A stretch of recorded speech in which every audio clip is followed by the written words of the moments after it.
Hey guys, welcome to the Deeper Bible Podcast. We're all about going deep into the scriptures, into big ideas in theology, philosophy, culture, how those things impinge on us today. Super glad you're here.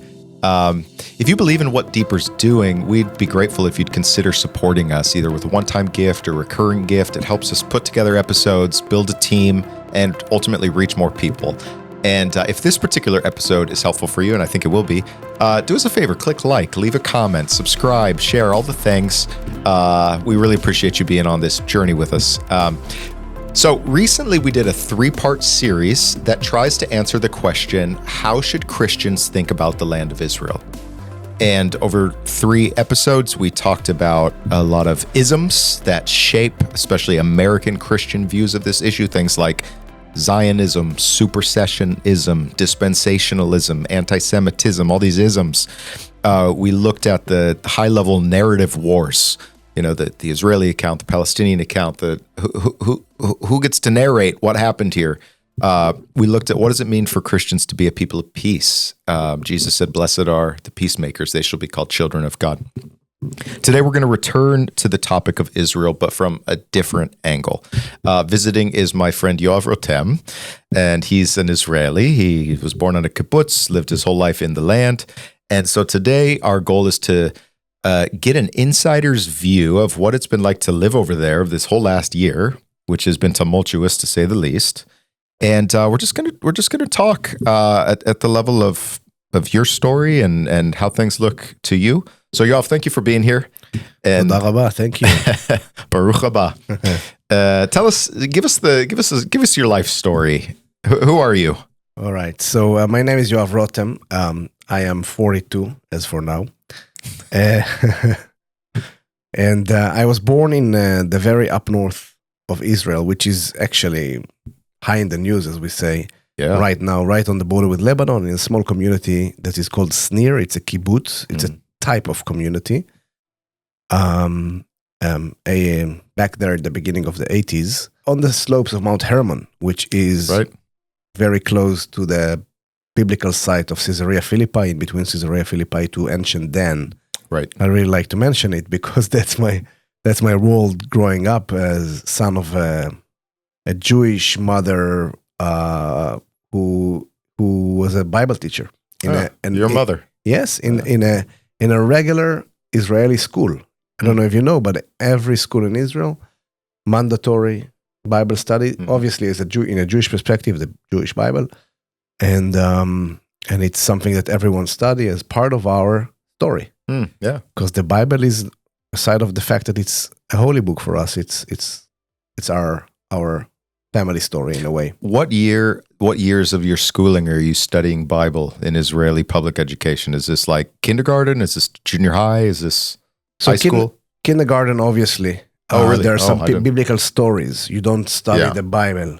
And I think, if I remember correctly, 3rd grade, when you can really read something and you start learning stories. You learn the story. Right, yeah.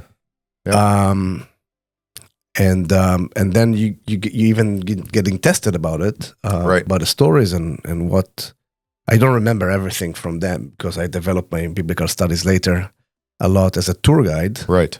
But that's something very interesting that people don't get to know, and I think it's part of my story as someone who's very connected to this land through the history, through my story. Although my grandparents both sides were not born in the land. And that's something that maybe we can cover later. Where did they come from? Tell us now. So both sides have been pushed out of their home and came back home. Their home is the land of Israel, because on one side they came from Europe during the Holocaust, surviving the Holocaust and being pushed out, and the other side came from Iraq. Right. Iraq, there was a big Jewish community since 586 BC. Yes.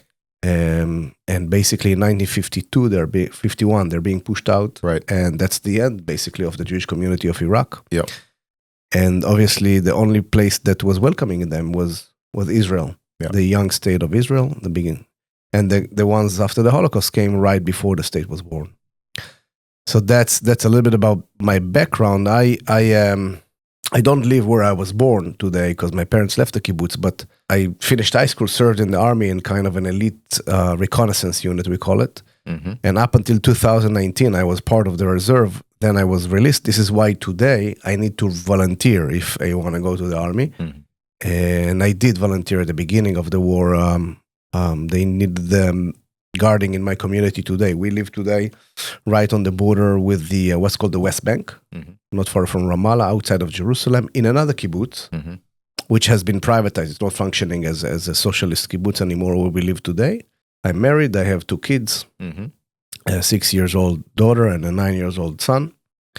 And I've studied in the Hebrew University, International Relations and Israel Studies. It's a unique degree of combining geography, history, religion, and archaeology. So it's a combined degree.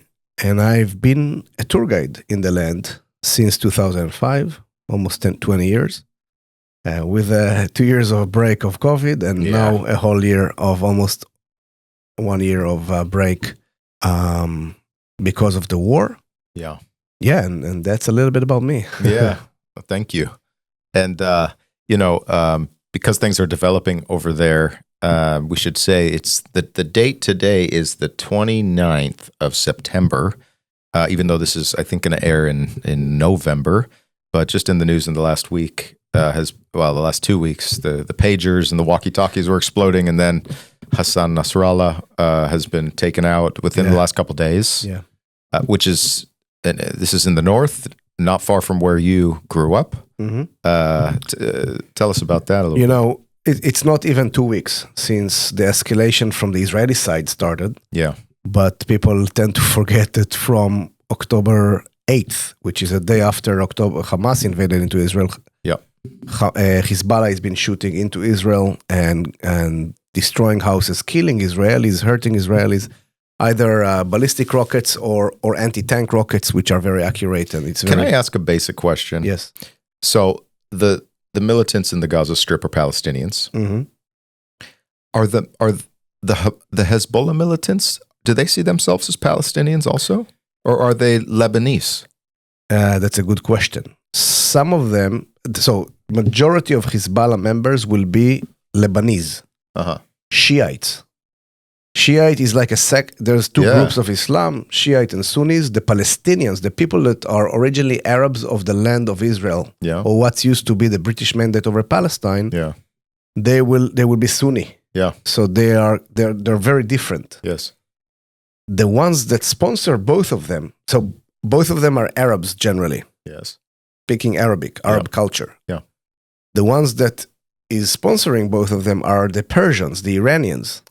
They don't speak Arabic. They're not Arabs, actually. They're not Arabs. And that's very interesting, what's happening right these days.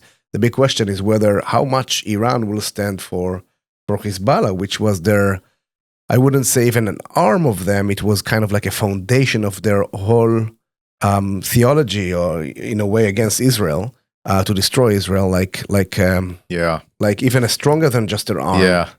Let me tell you a story. Actually, you said the word theology, and of course for me that's just like But so I was when I was at Harvard, there was a time that an ex-director of the Mossad came and presented one evening, and it was like, come hear him. So I went and listened to the guys talk, and afterwards students could come up and ask questions, like at the mic. And I went to the mic and waited in line, and I said, "Thank you, sir. That was very interesting. What I don't understand, help me understand this. You seem to be very confident that policy or political interventions will be effective in what is essentially a theological conflict between 2 different visions about the way the world should be and is. And so why are you so confident that the political level will work in what is a theological dispute?" And I just remember his answer was a total evasion. And so what I'm getting at is theology matters.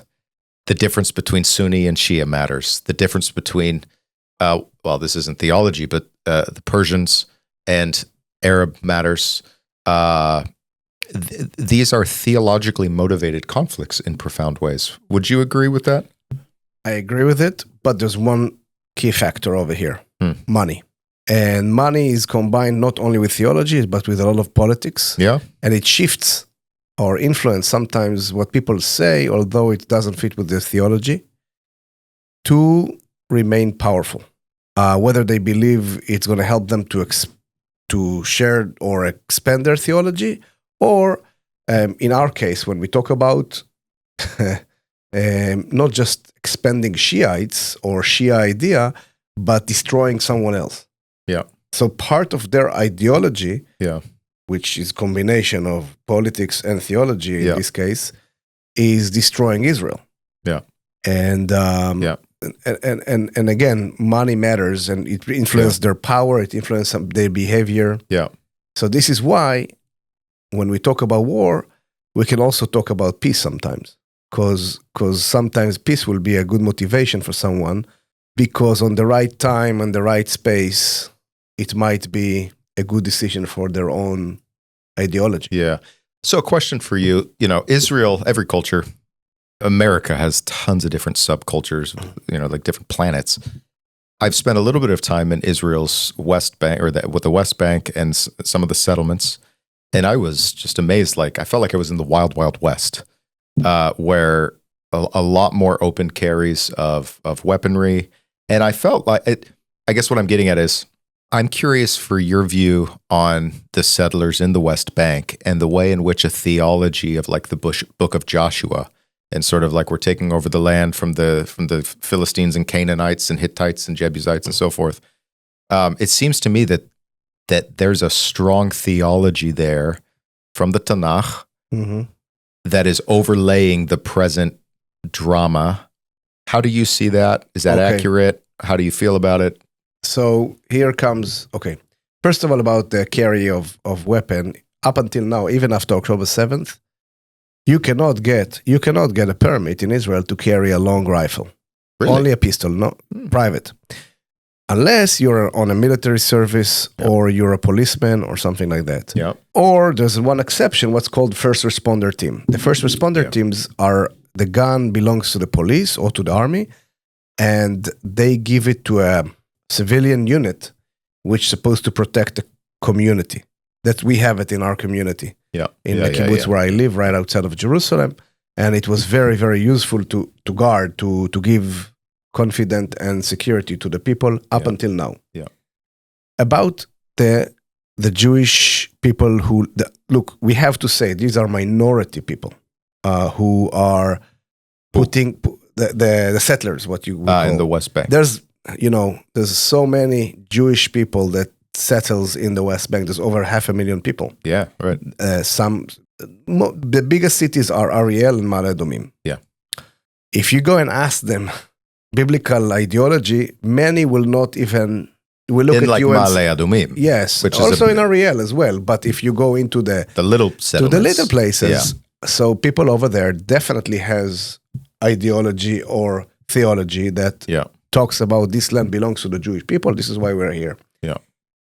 And definitely they have political influence, but at the end of the day, they are minority in the democratic state of Israel. So if there will be a move that Israel will decide to do, they, with all the respect to their guns, obviously Israel have done. Israel withdraw from the Gaza Strip.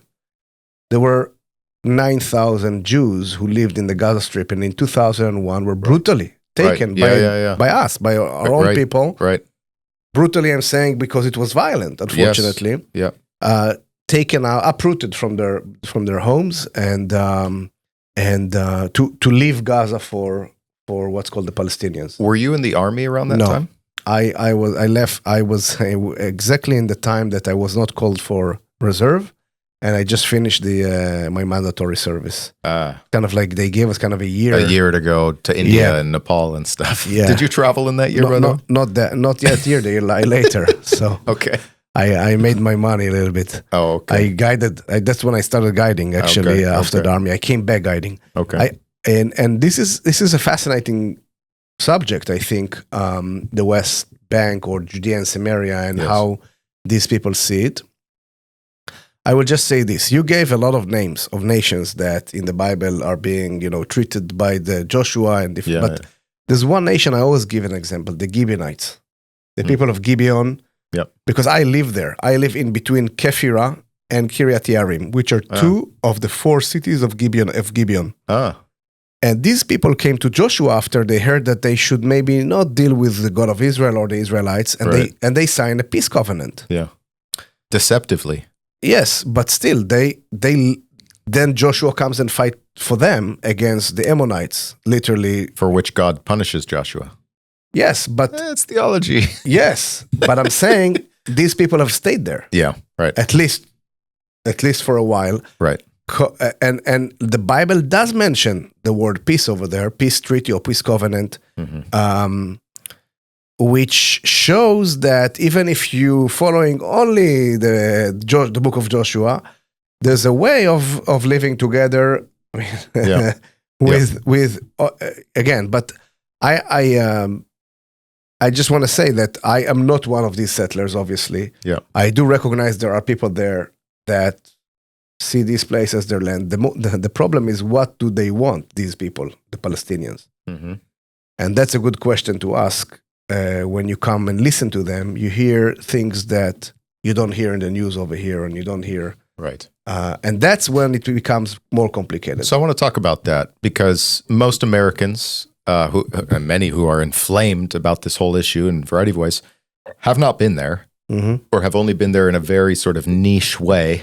And have only seen one side or the other or whatever. Talk about your perception of how the American media has covered the war, and what are we not seeing, or what are we getting? What kind of filter is being put over the reality for us? First of all, every Western world or 21st media reality is talking about the latest news. Yeah. Exactly. And, well, yes, and good observation. You don't see, for example, taking us back 2 subjects ago, when you talk about the Nasrallah and the Shiites in Lebanon and Hezbollah. Yeah. When I grew up as a kid, I was bombarded by them. Yeah. I always heard this guy, Nasrallah, talking. From 1992, he's the leader of Hezbollah. Yeah. I was, 1992, I was 10 years old. Yep. From that moment, I always heard him saying, I'm going to wipe you out of your country. We're going to kill you. And once in a while, he was sending rockets. I had to sit in a bomb shelter. Yeah. You don't see it in the news report of 2024. Right. Now, it's not that by the way, we also have other things. We have, with all this reality, you don't see the education that I'm getting and what my parents and teachers are educating me and the other sides that are existing in the land. That's something very important. This is something that we started asking, what do the Palestinians want? So I grew up, for example, in a reality that is definitely for peace.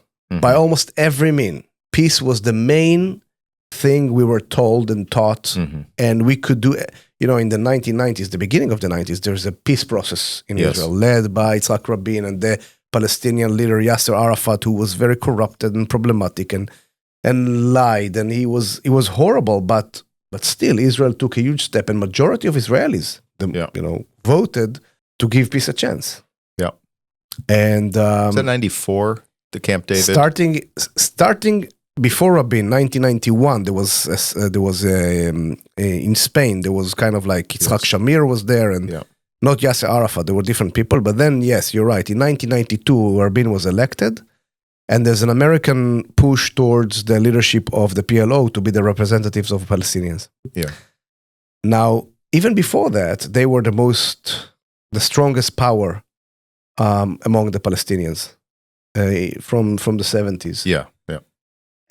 So now, it's fascinating to see how media is reporting what's happening right now on the ground. And you need to judge by that, by just little breaking news. Israel bombed, or the October 7th was, one day happened and then everyone were with Israel. And when you watch the news, you don't have the whole background. Yeah. You don't have, and I always tell people, ask why things are happening. To understand the news better. And this is, by the way, what I'm doing here in America. I've been spending time to speak about Israel and equip the people with more information to be able to understand the news better. Yeah.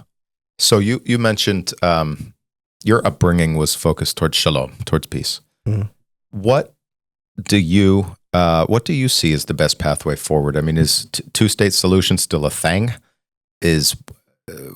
What is an optimal outcome given where we're at today? Super interesting question, because even before October 7th, there were many people, you could hear it, saying there's no way there's going to be, I mean, when we talk about the Israelis and the Palestinians, there's no way going to be peace because, again, listen to us. Again, how do you listen to a society? You look at the education, at the school programs, at the you saw that the Israelis were going and willing, not everyone, obviously, but again, there was a certain point there was majority to give land for peace. There was a conception like that. Yeah. But definitely after October 7th, I don't think there's a majority of Israelis that don't believe that peace can happen within the next few decades, because what the Palestinians are saying, again, if you look at their educational programs and in their media and their speeches, they're saying no two-state solution. They're saying no to the Jews. You know, I was listening to the Ezra Klein show the other day. He's a New York Times guy. He was talking to a journalist, spent a lot of time over there. They were talking about Yahya Sinwar. Yeah. And what made him and his upbringing and all that. And in the conversation, they were mentioning that just a few days before October 7th, there was a conference in the Gaza Strip that was basically like the day after. What are we going to do? Like the day after Israel is gone and all the Jews are gone, or we've won over everything, then what are we going to do? And it was just interesting because the whole premise was not like, let's share. It was, no, the Jews are gone. Do we kill them? Do we boot them? What do we do? And they made the case that, you know, what's interesting about this part of the world is political leaders on both sides are fantasists. They're living in unrealities. And my understanding was that the land for peace formula was already bankrupt long since. Like long since before October 7, no? Look, it cannot work right now. It cannot, because if you ask the Palestinians in the West Bank, there's over 70% of them that supports of October 7. That October 7th events are clearly something, again, which you saw it before, but for many people it's their opinion on steroids, saying no to the Jews, let's butcher the Jews, not even being so more than 70% of them, but there is 15% that recognize the Jewish state of Israel. If you still 15? 1-5, yes. That's before October 7th and maybe after surveys. Yeah. And if you make kind of what's called a Marshall Plan over this society and bring them education, that there's no other choice but living by the Jewish state, they can recognize the Jewish state next to them, and then you need to go back and convince the Jews, the Israelis, that they're willing to sit next to you. So it's a long process of decades of changing the opinions. Now, what other solution? I don't know, because to sometimes give them their own responsibility on the people. By the way, if we look at international law, sometimes it would have been easier for Israel to fight against a recognized state. Mm-hmm. But because of international law has some elements that, because Gaza is not recognized as a state, and Israel in a way is responsible over there for the humanitarian aid and all of that. Yep. So it gives Israel a crazy situation, while the people of Israel say, don't you dare give them humanitarian aid. They need to give us our hostages back. Up until then, why should we feed you, give you water? You keep on trying to kill us. And isn't the assumption there on the issue of humanitarian aid, my understanding, and correct me if I'm wrong here, but my understanding is that the Israeli government is willing to care for the civilians of Gaza, but as soon as you put humanitarian aid in, it's Hamas redirects it in a way that it doesn't anyways reach the people it's supposed to reach. Is that correct? They store the humanitarian aid, and by the fact that they own it, the moment it goes into Gaza, Hamas, they basically maintain their power, because they can control who they give it, so it's not, and they sell it, so they make more money. Right, so it's not the Israelis cynically saying, we want to starve children. It's them saying, we know that if we give this, Hamas is going to use this as a political bargaining chip or something. Is that right? That's right. But Israelis, by the way, never for 1 year, never stopped the humanitarian aid and actually gave more humanitarian aid because of the world demanding it, Right. because of the fear of the international court. Yeah. And that's something, again, I just mentioned Yeah. it, and the Israeli people will not want to starve kids, but the Israeli people wants one thing: bring us our hostages back. Yeah. We still have 101 Israelis in Gaza. Yeah. Some of them are dead, some of them are alive. Yeah. But the thing is, it's not that we want to starve, but we don't want to feed you. Now, de facto, Israel is feeding. Israel is the only country that is ongoing feeding and supporting Hamas in a way. Yeah. What about the Egyptian side of the blockade? Because the Egyptians have upheld the blockade in cooperation with Israel all along. Is that not a humanitarian corridor that's working? I don't know. This is one of the best examples of the hypocrisy around the Israeli subject. This is why the Israelis are saying that the UN and all of international. It starts from high topics that you mentioned, two-state solution, and I told you Israelis can't understand why are you saying, even if you're American leaders or European leaders, why are you saying two-state solution? They don't want a state. Yeah. So you're telling us that you want basically us to give them a land to destroy, to be able to keep on destroying us, and that's the feeling that we have. Then you have this unbelievable UN and international media calling against Israel. Well, Israel is doing its best to feed the Gaza kids. I mean, obviously we don't going to take a spoon and give it to them, but we're sending them money while their own leaders. Let me interject. I worked for 3 years for an organization that was giving open heart surgeries to children from Gaza in Israeli hospitals for free, or for incredible cover. Israeli surgeons doing this. So yeah, I mean, it's you know, I have a memory, Yoav. I was at the United Nations in Geneva once as a tourist, and I took the tour of the grounds, and they were taking us to this hall, and it was really. Anyways, there were 2 Israeli women, mid-30s. I was like early 20s, who were in the tour, and when we talked a little bit. And when we were overlooking the hall for I don't think it's the International Criminal Court, but the sort of the Human Rights Watch of the UN or whatever, these 2 women, one of them just started weeping. And I was like, are you okay? Is everything okay? And she just said, I don't know why they hate Israel in this room. It's very clear. I think. It was a powerful moment where she's looking at this room where it's just like, has voted many times. Anyways, it was for me.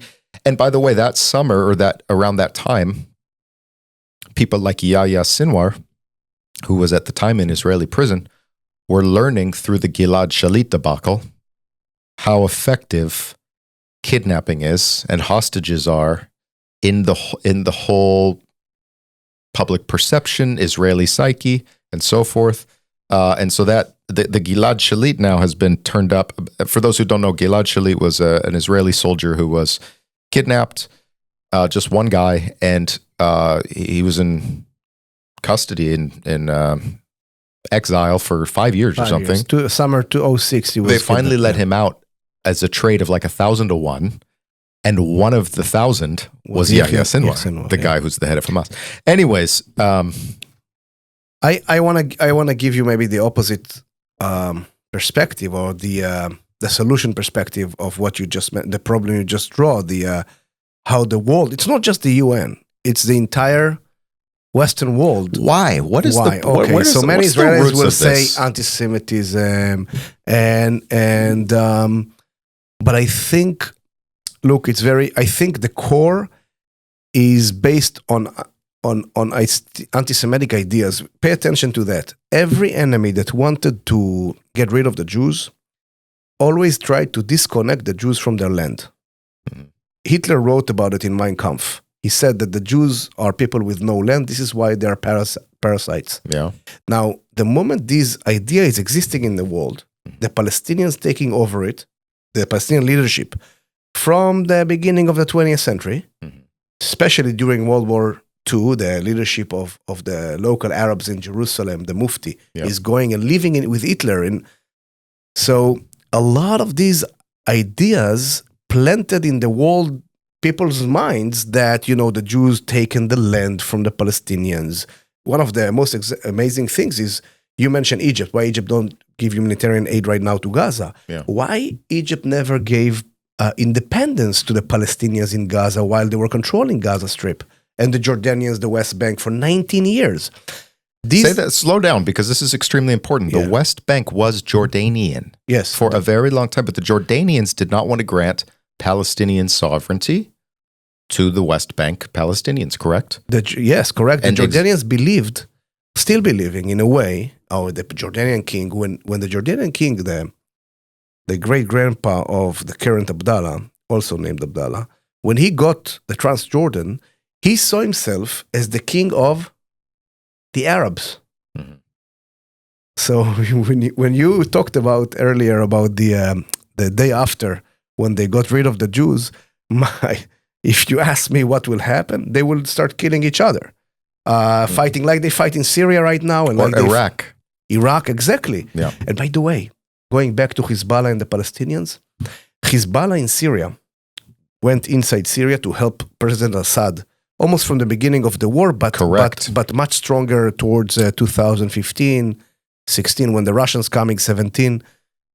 And they were a major power that massacred the opposition to Assad. This is why the opposition in Syria right now to Assad is very happy when Hassan Nasrallah got killed by Israel, because him and his soldiers massacred them, and among them were Palestinians in Syria. Some villages and towns of Palestinians in Syria that were attacked by Assad forces and by Hezbollah. Right. And Israel had to kind of, in a way, try to help them. And that's amazing. Yeah. Go ahead. I just had another thought that you mentioned. You wanted to go back over it. That Jordan controlled the West Bank, and for 19 years they didn't give independence. Egypt controlled the Gaza Strip after between 48, the end of what we call the 48 War or the Independence War, until 1967. They control Gaza, and they never give them independence. And it takes us back, or citizenship, right? You're right. To say, well, look, I mean, in human history, it's a sad thing, but wars are fought and there's winners and losers. Losers often, they have to find a way to move on. They'll say, we'll move to another country or whatever. That's just human history. But I'm surprised that more of these Arab states did not sort of take in the losers, so to speak, and say, okay, we'll let you be Egyptians. We'll let you be Jordanians. That was not on the table. Is that correct? Correct throughout the whole history, and mainly right now. Look what happens in Gaza. Israel started its attack, its maneuver, the ground maneuver, from the north. The Palestinians could go and run to Gaza. They have a border with Egypt. Yeah. The Egyptians stood on the fence and told them, don't you dare. Yeah. Now, look at Syria. Millions of Syrians left Syria to Turkey, to Jordan, to not that the Jordanians or the Turkish wanted it, but they just went in and no one shooted them. Right. They ended up in Europe and everything.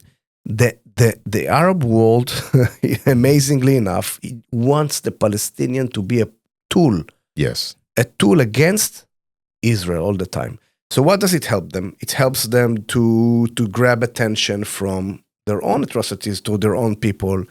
The whole UN story that we mentioned earlier, we never finished the whole story, but there's many things on top of anti-Semitism here, because there is kind of like one kid that everyone doesn't like. Yeah. I think that my view of, if you're asking me what motivates the animus against Israel in the West and some of these big institutions, I think it's colonialism, and it's the view of it's a sort of a European originating self-critique, white people in the West, in Europe and in America, saying in the 17th and 18th and 19th centuries, these European powers tried to dominate the world, and we took over all these other cultures, and it was really, really terrible. And that's wicked, and we should not do that. And I think, at least as I can speak most clearly to like the American academic context, I think they see Israel as a last holdout of colonialism to say you're taking land, you're suppressing the other, and so forth. I think that's an important You're right. part of the story. You're right. And majority of people in the world have suffered from colonialism. Yep. And they now I want to prove they're wrong. Now we have done a horrible job telling this story, and that's actually part of what I'm doing here in the States. I'm holding in my hands a little pendant, which inside is a coin from 2,000 years ago. This is a coin that many people are familiar in the Bible, in the New Testament, a widow that comes to the temple. Oh, the widow's mite. Yes, she's using it. Yes, she's using this coin and give it. And Jesus actually criticized the leadership over there that she gave out of her poverty everything she could, basically. Wow. Now, this coin is a very exciting coin for people, Christian people, that touches it, because it's part of a biblical story and part of a message that Jesus has. But this coin was, this woman is coming to the temple during what we call the Roman time. Yeah. But this coin has no face of a Roman emperor or something, because it was made, but it has a star on it. Hard to see because it's not a very good condition, but I can show it to you later if you want. We can there is a star to see the rays of the star. Yeah. And this star symbolizing a king, a Jewish king. This coin shows us and proves us a Jewish sovereignty over Judea. The king is Alexander Janaios or Inaios. Janius? Janius, yes. He was a bad guy. Yes, but he was the king, a Jewish king over the land before even Jesus' time. Oh yeah. And I always like to show people, even the Romans, when they destroy Jerusalem, this is a coin they make. They write on this coin, Judea Capta. This land is a Jewish land. Yeah. And these coins are proving it. Yeah. And many people maybe don't understand that the Jews, in English it's very hard to understand it because you're missing the D, I told you. We're not Jews, we're Judeans. Uh-huh. And this story... Yeah, missing the D. The D. So let me just say this. So Jew comes from the word Judah, Yehuda. Yeah. And so a Jew in Hebrew is Yehudi, Yehudim. Yeah. So the word Jew misses the Judah. Whoever speaks Spanish knows it very clearly, Judíos. And I think, I don't know why, I suspect that maybe the Holocaust has connection to it. We didn't know how to tell this story from the beginning. Yeah. And we always jumped into the latest stories of, they shot rockets at us, they attacked us in 1920. It's the first time that we have a mob of local Arabs attacking the Jews because they are Jews. Actually, there were a few before, but the 1920 is a mark of the beginning of the violent conflict between the Jews and the Arabs in the land. And they attacked us in 20, and in 21, and in 29, and in 36 to 30. And the Jews always reacted, always had a defense force.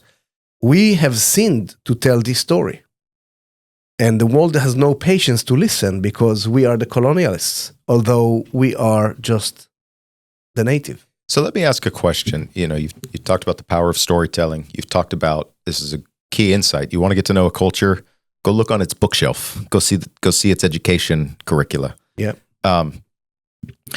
Many would say that the war of the last year and the price of hammering Hamas hard is that you're just assuring that the children whose fathers and grandfathers and uncles are dying are themselves going to grow up to become radicalized terrorists.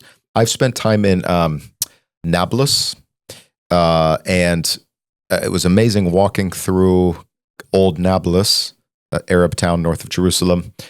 The posters celebrating suicide bombers. These guys are heroes. They're rock stars. They're who you emulate if you're a little 7-year-old boy. And so the question is, you've said several times, we haven't done a great job telling the story of this, and no.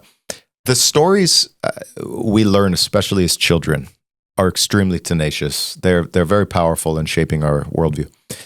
How do things, given current conflict and so forth, how do things move forward and not just simply push forward into the next generation the exact same hatreds? How does that work? It's a wonderful question. First of all, you can see that it doesn't matter whether what's happening in Gaza on our hand is happening or we don't do what we do. They hate us anyway. And I think what needs to happen are two main things. And this is, again, I believe I'm a little person. I'm trying to slowly spread the truth, I call it. That what I'm sharing here, but more details. Mm-hmm. That we never took this land from anyone, and that there is a hope for peace. But what needs to happen is, first of all, a change in the West. A strong voice. If you listen to the leader of, he's not the president of Netherlands, of Holland, but he's the one who won the elections. Geert Wilders, forgot the name. I'm an American. I don't care what happens in Europe. Yeah, but he is strongly a voice that is speaking what's supposed to be spoken. If the West was speaking very clear against everything that we're speaking now, similar to what happened on October 7th, but even more, the terrorists had no motivation even to do what they want to do because they know there is no success to come after it because the West will not let it happen. Yeah, but Yoav, I'm very pessimistic that could happen. If I'm sitting in Israel today and I'm watching college protests and I'm watching disinvestment campaigns and blah, blah, blah, I'm forced to contemplate a post-America Israel. I'm forced to say, well, geez, in 15 years, when these protesters are in seats of power, I can kiss away American backing of the Jewish state. Am I wrong? So you're right, but what do you want me to do? To sit back at home and keep on shooting you're right. everyone? What I'm doing is you can call it the butterfly effect or something. First of all, I equipped our own forces, which means let's speak the truth and not just say, hey, they're shooting at them, I'm with them. Yeah. A lot of our side is the same as us, saying I'm with Israel because the Bible says so. But so many people don't read the Bible, so it's like you giving up for spreading the words of the Bible. It's almost the same. If I will give up right now, spreading the truth. Now, I do believe that there are a lot of and surveys showing it that aside of these colleges, there's many other people that don't go to college or they have homeschool or they get. So it's again, Bible readers usually have good foundations to understand the story better. Mm-hmm. And that's one good thing for us. Another thing is we as Israel, and we started to hear it, should come to the West with demand of not just the right demand, all right? You want us two-state solution? First of all, go and get rid of UNRWA, which is another topic that we didn't talk about, and we won't talk about the UNRWA subject. Remind me, that's an acronym from UN. It's an organization. Or something? It's an organization that was established in the 50s only for Palestinian refugees from 48, which all around the world there's a different organization for the UN that take care of people that were dismantled from their homes. Uprooted from their homes. One generation, the organization helps them, and that's it. The UNRWA is not only seeing these 7-8 generations of people and commemorating the fact that they don't belong to where they live, which means someone can be born here in the Bay Area, and still considered to be a Palestinian refugee. Yeah, and that's a huge problem. By that, you're telling there's someone who took his land.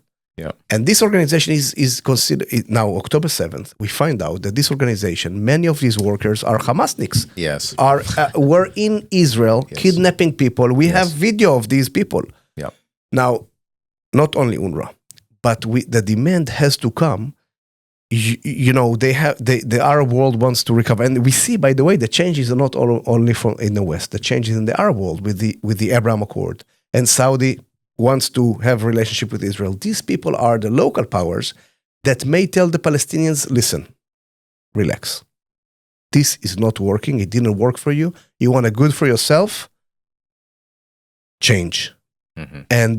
And you know what? Many people were skeptical about Germany changing after World War II and about so you people understand the word how do you call it? The plan, after World War II in Germany. The Marshall Plan. Marshall Plan is something they think should be spoken out loud by everyone in Israel to tell the Saudis, to tell everyone, this society has to go through rewriting of their educational programs. But the only way, the only way that worked in Nazi Germany was unconditional surrender and decimating Germany. And so people would say, well, if I'm going to reason analogically, is that the only way that can happen in Palestine, is to just decimate everything? So Israel is controlling Gaza right now, and the IDF is in a way controlling, not running Gaza, but and the idea is to bring the people that will cooperate with us to do that from their own people. You want to keep on living, or you want to live in a tent forever by the sea and with Sinwar under you? Yeah. So a question, earlier you mentioned how the way the incentives are set up in the Middle East, the Arab world, is keeping the Palestinians as a suffering people is in our favor. But why then would the Saudis, what would motivate the Saudis to say to the Palestinians, hey, look, this isn't working, new tack? Why would they? Is it only because bigger powers? The Saudis want to be friends with American oil money? No. Bigger power. The Saudis are not friends with Iran, and they need. And we've seen the Iranians bombing Iranian forces or Iranian proxies from Yemen bombing Saudi severely. Yeah. So Saudi definitely wants to keep his connection with America, but definitely wants to keep his connection with Israel. It can be for their own good. And that takes me back to the beginning when I said money matters. Yeah. And politics matters. And theology, don't forget. Yeah, but the theology is there. But theology is not ideology. It's not the same thing. But money and theology brings us ideology in a way. In a way. Okay. And again, it's. But what you see here is that how the Saudis were obviously against the state of Israel, and now you see them saying we're willing to recognize Israel, even with the Palestinians not getting their own state yet. Maybe just declaring or something in the future. Why? Because they have other things that's more important for their theology or their ideology right now to take care of. A bigger threat, or maybe a little diamond that's standing there like the big plan of the American leadership to connect India through Saudi and the Gulf Emirates through Israel to Europe and the West with trains and boats. These are big, huge plans that can bring so much power and money to these countries together with Israel. Do you think Saudi ambition, and we're getting a little bit further afield here, but I'm thinking of, what do they call the guy? KBM or? MBS. MBS. I was way off. Like a basketball player, NBA player. Is it MJ? No. What's the name? MBS? Yes. Mahmoud bin Salman? bin Salman, yes. Okay. The prince, the crown prince. How tied is Saudi ambition to his person? If he's gone, does Saudi remain as progressive in its goals and ambitions? He wants to be like China. He wants to be a world power, it seems to me. I don't know, because I'm not a Saudi researcher, but I can tell you again, if I look at the ground and see that Saudi is controlled by a very powerful aristocracy. It's not only him. There's a level of people that are all princes and kings and a lot of money there. They have yachts all over the world, mega yachts. So what is their motivation?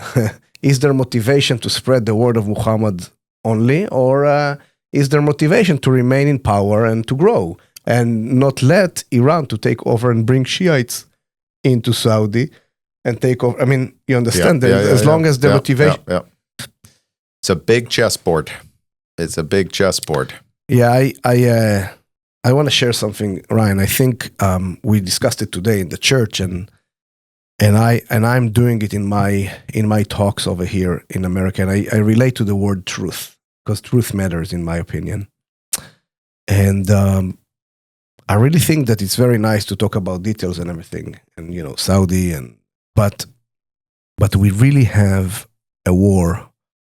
Of one of the biggest moral values, which is the truth. And this is a war not for Israel only. It's a war that is everyone around that cares about the truth, biblical truth, or just the truth being told in the right perspective, and not just a little angle of the truth that is aimed against someone, against me, against my people. And I wish us all to study well what's going on in Israel, and to see, obviously there are things that happens that Israel is doing that are, we need to know why they have been done, and this whole story of the humanitarian aid and the whole story of bombing and kids being killed and all of that. We have to ask why. We have to understand the background. We have to understand that it's not because of evil or trying to take over Gaza, or there's a motivation here. There's a very strong call in Israel: stop trying to kill us, stop wanting to kill us, and not a minute after, just a second before, there will be peace. Mm-hmm. That's very easy. Mm. And as long as we're gonna share it more and more, I believe it's gonna, Yeah, there's a famous saying that in a war, the first casualty is peace, or is truth. In a war, first casualty is truth, and that's it. But we've experiencing it for all of my life. I see this, for me, the border with Lebanon, I'm going back to my childhood, is a recognized border. What do you want from me, Nasrallah? Why did you bomb me all the time? What Israel withdrew from Lebanon in 2000, and Israel was in Lebanon only for protection because we've been shot from there by different kind of. Lebanon could be, and I hope will be, the most beautiful country in the Middle East. It's not good for my business, tourism in Israel. But I think they can, and the motivation of destroying me brings so much bad things to them eventually, and to me as well. But it just needs to overbite. Don't stop trying to kill me. I'm there in my land forever. It's not going to change. And I hope more and more people understanding it, especially after the past 12 days of very sophisticated attacks and